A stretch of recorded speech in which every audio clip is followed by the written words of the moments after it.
Velika večina nas že v otroških letih sanja o poklicih, ki jih bomo opravljali kot odrasli. Takrat naše sanje niso vezane na ugled in pomen nekega poklica v družbi. Če tem sanjam sledimo do adolescence, imamo veliko možnosti, da bomo v svojem poklicu dobri, če ne kar vrhunski. Vedno sem kot otrok se rad krožil po kuhinji in jim pomagal in potem je to tudi, preraslo v ljubezen do tega poklica, tako da danes sem tukaj, ker sem. Živilski poklici nas spremljajo vsak dan, vendar za večino ljudi kljub vsemu ostajajo nevidni, celo samoumevni. Kljub vsemu pa zanimanje zanje v zadnjem času narašča. Se obuja predvsem zaradi tega, ker mladina lahko vidi perspektivo v zaposlitvi.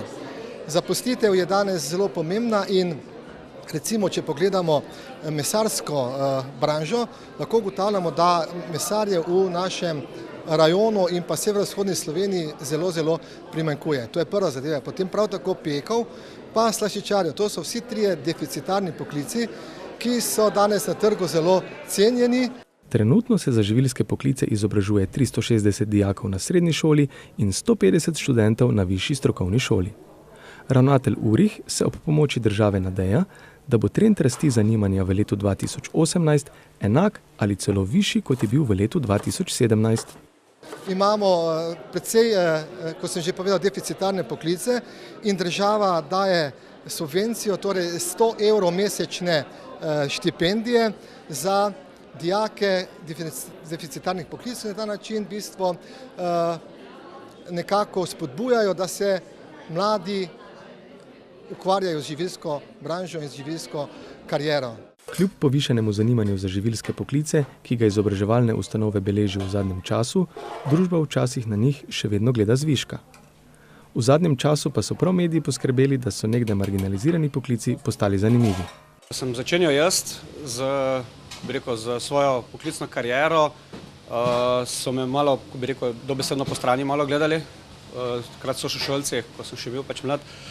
Zdaj trenutno pa z vsemi temi dogajanji okoli šovov in vsega tega pa počasi le pridobivamo na ceni in tudi na spoštovanju gostov in ostalih.